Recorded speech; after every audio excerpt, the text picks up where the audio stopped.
CSR जो है, मैं थोड़ा लाइट हार्टेड वे में कहूँगा कि 2014 में आकर के हमारे प्राइम मिनिस्टर ने सीएसआर जो है उसकी शादी करवाई कॉरपोरेट से। राइट। ये जो कंसेप्ट था वो शादी हुई कॉरपोरेट से।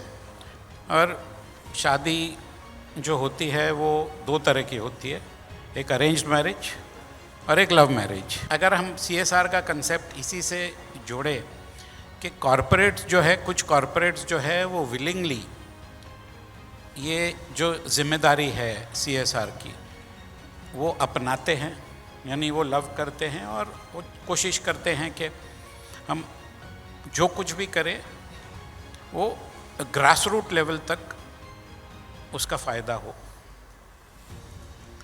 और कुछ जो है वो समझते हैं कि भाई ये तो हमारे पे जिम्मेदारी थोपी गई है, तो हम लोग जैसे जिम्मेदारी निभाने के लिए जो कोई भी मैंडेटरी प्रोविजंस है सिर्फ उतने तक निभाएं। बट ये 2014 की बात थी, जो धीरे धीरे जैसे अरेंज मैरिज में लव होते गया, अभी लोग देख रहे हैं कि भाई सीएसआर का बहुत सारा फ़ायदा सिर्फ उनको नहीं बट बाकी सब लोगों को भी पहुंच रहा है, और ज़्यादातर उन्हीं को ब्रांड बिल्डिंग में और उन्हीं को एक फ़ायदा हो रहा है। और मेरे हिसाब से तो कोविड ने आकर के बहुत सारे लोगों का एक दृष्टिकोण बदल दिया, जिससे कि ये हो गया कि भाई हम लोग एक दूसरे की मदद करें। और जैसे पहले भी कहा गया कि भाई कोविड में बहुत सारे रेस्पिरेटर्स, ऑक्सीजन, ये वो बहुत सारी चीज़ें का कॉरपोरेट ने आकर के आगे मदद की। हमारी कॉरपोरेट ने भी, हम लोग ने इंडिविजुअल लेवल पे भी बहुत कुछ किया। इनफैक्ट हमारी जो कंपनी थी, हमारा जो ग्रुप था, वो हमको महाराष्ट्र में हम शायद पहले ऐसे उद्योग थे जिनको इमीडिएट रीस्टार्टिंग का परमिशन मिला।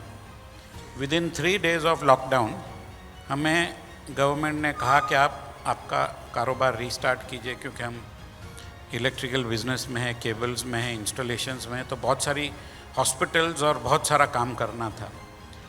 तो कोविड के टाइम में हम लोग एक दिन भी हम लोग ने घर पे आराम नहीं किया, हम लोग कॉन्स्टेंटली मूव कर रहे थे। हमने देखा कि ये जो सीएसआर का कंसेप्ट है, जो गवर्नमेंट ने शायद कुछ लोगों पे ऐसा लग रहा था कि भाई it is a compulsion, it is something to do with which I don't want to do, मैं क्यों करूँ ये। बट जैसे जैसे ये होता गया तो I think that mindset has changed. And आज की तारीख में ये एक काइंड ऑफ टॉपिक जो है वो डिस्कशन के लिए बहुत बड़े पैमाने पे पहुंच गया है।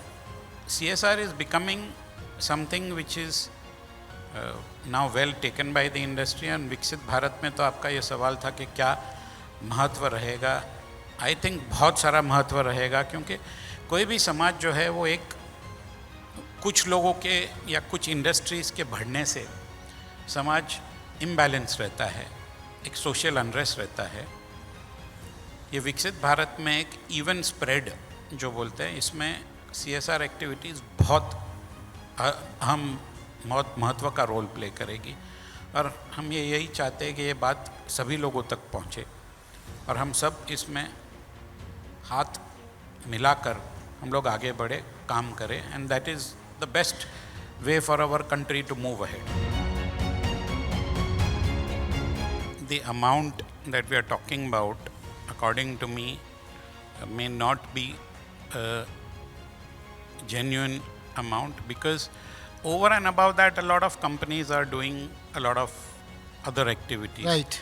which does not count into the CSR fund. So basically, the CSR that the government has mandated is a company having a net worth of more than 500 crores, or a turnover of more than 1,000 crores, or a profit of more than 5 crore rupees.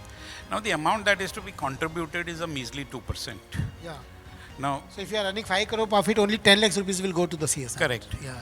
Now, you know, we as a group, we don't look at 2% or 5% Great. or whatever.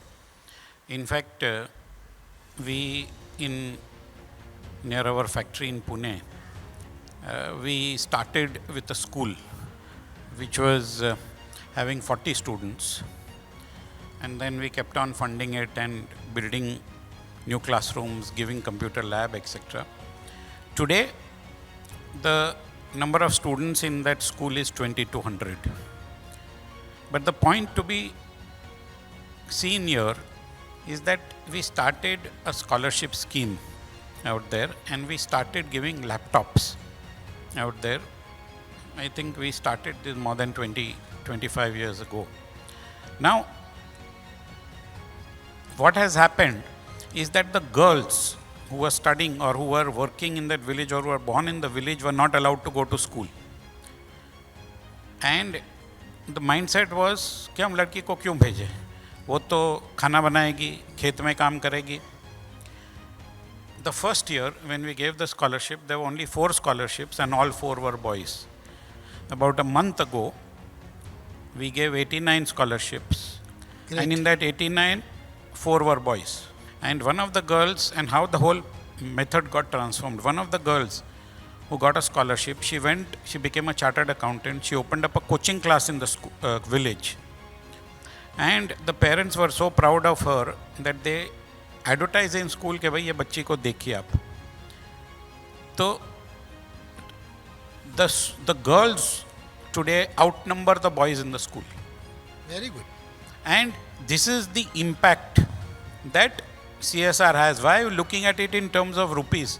Sir, you look at it in terms of what will happen to our country if girls get educated, if girls are motivated and the parents are motivated to send her to school rather than shutting her at home and telling her कि आप खाना बनाओ, आप आपके भाई लोगों को पैर दबाओ, you wash clothes, you go and serve food in the village, in the fields, etc. So this is a transformation which has started in the country. Let's focus on certain areas. ये आज की तारीख में ये torch light है. CSR is a torch light. Yeah. What we want is it should become a searchlight. I don't think you need to mandate it more. The momentum has started. Yeah. And 5 crores people with turnover, as he said very correctly, that unlisted companies with profits of more than 5 crores are contributing and contributing wholeheartedly. Yeah. So, ये cross-linking has started. Now, why force more rules and regulations into it? The government should actually deregularize it. Okay. That's all your Deregulate opinion. it, and let it be more of volunteerism than coercion.